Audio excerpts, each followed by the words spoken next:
they have to go out and educate themselves, first to understand what's happening, and second, how to protect themselves. And the best way to do that, of course, is to own physical precious metals. Well, let me ask you your opinion on something. I had an email exchange after the Fed announcement, after Bernanke essentially announced QE to infinity, as James Sinclair has said. So I emailed a friend of the program here, somebody we've interviewed before. He's a brilliant precious metals analyst, and what I said was, it just kills me that it seems the powers that be must hate humanity so much that they're going to hurt so many people, something to that effect. And he emailed me back saying, I never attribute to malice what can be explained by stupidity alone. And then he went on to explain why he feels that way. What's your opinion on this? I mean, these people must know what they're doing. Yes, and it's not just the last Congress or the present Congress or the present president or, even the last two Congresses or presidents. I mean, it goes back for decades. And it's just a string of promises that have been made. And at some point in time, whether it was in the 1960s or the 1950s or whenever, the promises became just too great, too significant, and beyond the capacity of the nation to handle, or of the government to handle. But rather than admitting that the promises were too huge, every successive administration in Congress, I think, changed their attitude. Rather than serving the best interests of the country in a prudent way, is that the ship doesn't go down while they're in office. And we've become very, very short-term oriented, and actions are being taken to keep the ship afloat when, in fact, the ship is heading toward the iceberg. So, I think there's a lot of truth to that there's no malice there, but there is definitely a lot of stupidity. But what we really lack is someone who's prepared to explain the problems. The only person that I've seen in the political arena who's done that is Ron Paul. And unfortunately, he is not going to be the next president, but you need someone of that stature and someone who understands the issues so intimately as he does to put the country back on the right track. It's going to come with a lot of pain, no doubt about it, but if you actually address it in advance and say, look, this is going to be the 10-year plan to put the country back in the right direction, you can do it. It happened before, after the currency problems during the Civil War. The Congress and the President agreed to a 10-year plan to put the nation back on the right footing, and they did it between 1869 and 1879, reestablished, the backing for the currency. But, until we have a leader who's prepared to acknowledge that, we're heading in the wrong direction and turn the ship of state around with a good plan to put it back on the right track, I think we're going to continue heading toward that iceberg or cliff or whatever you want to call it. I call it a currency cliff. That's when the dollar ultimately goes over the edge, and that the precious metals just keep rising in price like we've seen in other currency collapses since the end of the Second World War. Yeah, I couldn't agree with you more. And, so many of us have broken hearts over the fact that Ron Paul was mistreated by the media and will not be the next president, because I truly do feel like he was our last best chance at taking this country back. I know we only have about 5 minutes left, so real quickly, let's revisit your decade-old prediction of gold and silver in 2014 to 2016, $400 silver and $8,000 gold. Let me ask you about that, and also about hyperinflation of the dollar, which John Williams still says he sees clearly coming, maybe as early as 2014, James. Yeah. Actually, my prediction was 2013 to 2015. And I think I probably am going to underestimate where gold is going to end up in that period of time, and silver too, for that matter. But, we'll see how it plays out over the next few years.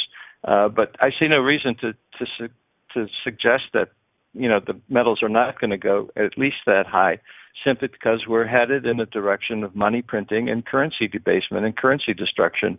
And when you have that kind of a backdrop, you have to expect higher precious metals prices. So I'm sticking to that forecast, but I think it's probably going to prove to be conservative. But as I say, only time will tell. And the reason why I say it's going to be conservative is because I agree with John on this point. I've been in the hyperinflationary camp now for a few years. And what causes hyperinflation, Sean, is exactly what we're seeing now in the United States. The government spends too much, forcing it to borrow more than the market is willing to lend to it or has the capacity to lend to it, which means that either the government has to stop spending or it turns to the central bank to give it the currency that it wants. That's what quantitative easing is. The government is turning to the central bank to get the currency it wants, and it continues to keep spending. There's no control on government spending, and when there's no control on government spending, you ultimately lead to hyperinflation. So I fully expect that you're going to see hyperinflation of the dollar unless we see a drastic 180-degree change in policy, and there's no sign of that.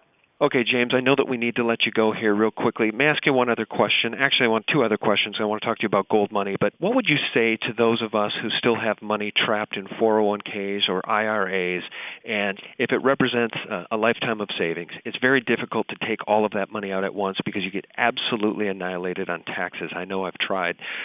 Where do you stand on the mining shares and high-quality miners as an investment option moving forward for those with money in the market? Yeah, I think the basic principle you have to follow here, Sean, is if the currency collapses, you want to own tangibles or near tangibles.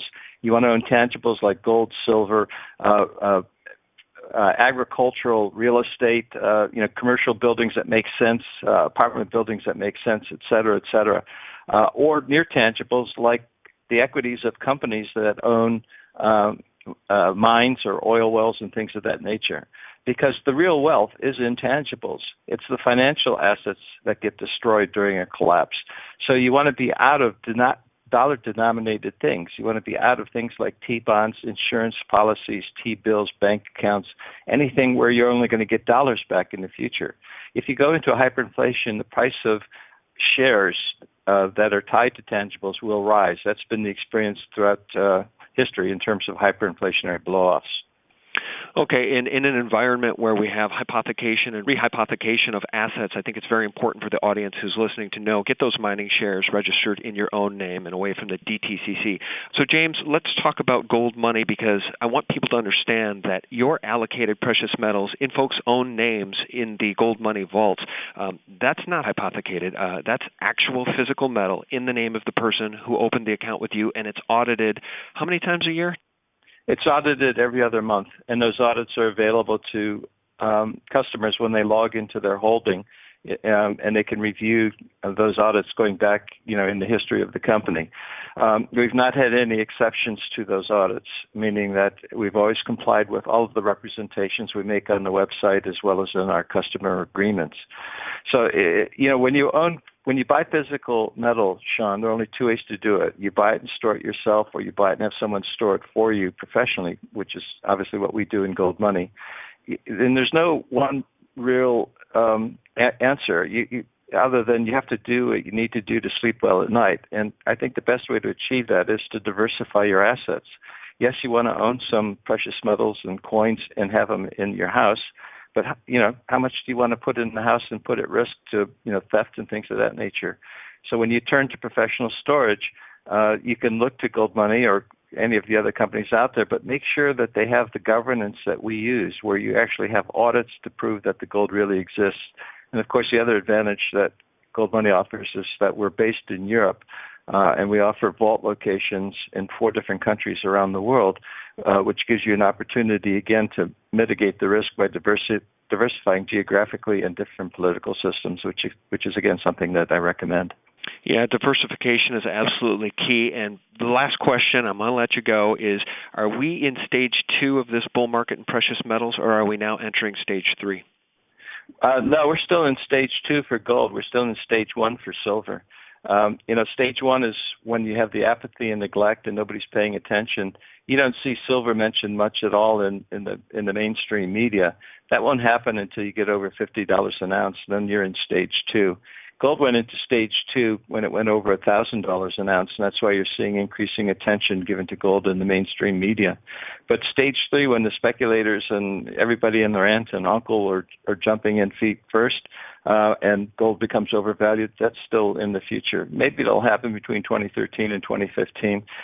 Maybe I'm too early in my forecast, and it might be 5 or 6 years yet in the future. But we'll know when it happens, because at that moment in time, the dollar will have fallen over the currency cliff.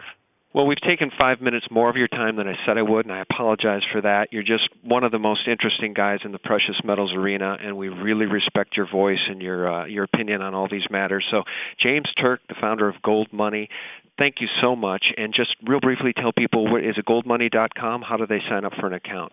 Yeah, it's goldmoney.com. It's free to sign up. We don't use the term account because it's different. You actually own the physical metal, so we use the term holding. It's free to sign up for a holding. Just go to goldmoney.com. James, thanks so much for the call, and we really do appreciate it. Take care of yourself there in Spain. Thanks very much, Sean. Okay, until we talk again. Bye-bye. Thanks, Sean. Bye-bye. Well, friends, that does it. I really appreciate you tuning in and sharing this information with others. Clearly, our time is running short. For daily news and information, please check out sgtreport.com and visit my new website, thelibertymill.com. Real news 24 hours a day, 7 days a week. Thanks for watching.